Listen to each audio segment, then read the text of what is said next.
po jako akawuwo.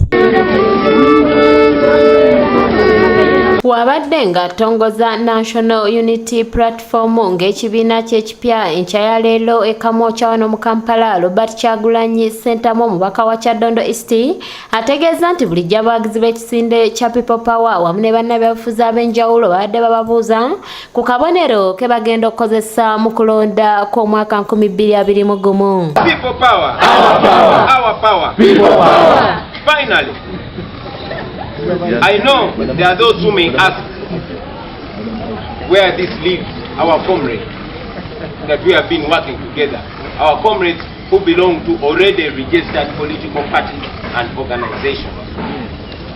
Friends, we are People Power, and in the coming days we shall embark on a process of formalizing the People Power Alliance. Kigambibwa nti National Unity Party yali yawandiisibwa mu kakiiko k'ebyokulonda ng'ekibiina ky'ebyobufuzi mu mwaka gwa 2010 nga kyali kyawandiisibwa nga National Unity Reconciliation and Development Party, wabula mu kwogerako ne Kyagulanyi agamba nti erinnya lyakyusibwa ne lifuuka National Unity Platform mu Julayi w'omwaka oguwedde. Although many political organizations and parties have reached out to us, our first and most important criteria was to look for information which shares the values, aims and objectives that we share as well. But there was a political organization whose message, objectives and aims rhymed with those very close to us.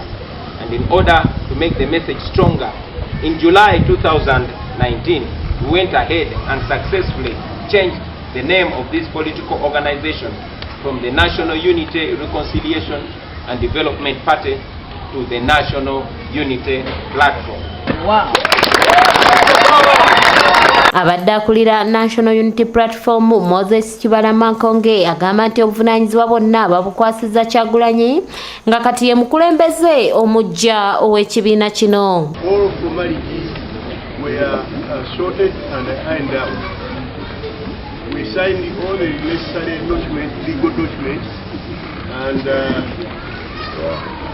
all the requirements with the Electoral Commission were registered. So, Mr. Kyagulanyi is the new president of the National Unity. Ku mukolo guno manvuuli etongozeddwa ng'akabonero akapya bannakisinde kya People Power ke bagenda okukozesa mu kulonda kwa mwaka 2021.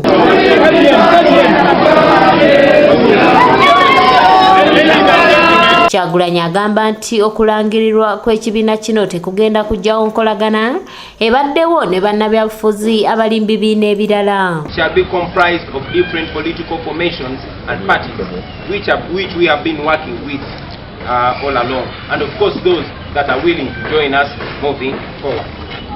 Formal engagements with many of these brothers and sisters and comrades have been ongoing and they will continue. Abamu kubajjeyo empapula z'okuvuganyizaako mu kalulu akajja boogedde bwe bati ku nsonga eno. Era amadde njogera mu nyekize bannange sirina kibiina independence nga sirina kibiina kyonna kye njagala kugwamu.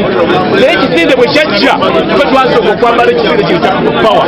Naye olwaleero nga tulaba nti olwaleero nabo Kyagulanyi Ssentamu tulookinze ekibiina. Kanyike Kevinizi yakusakidde eggulire lino ku lwa ABS Television. When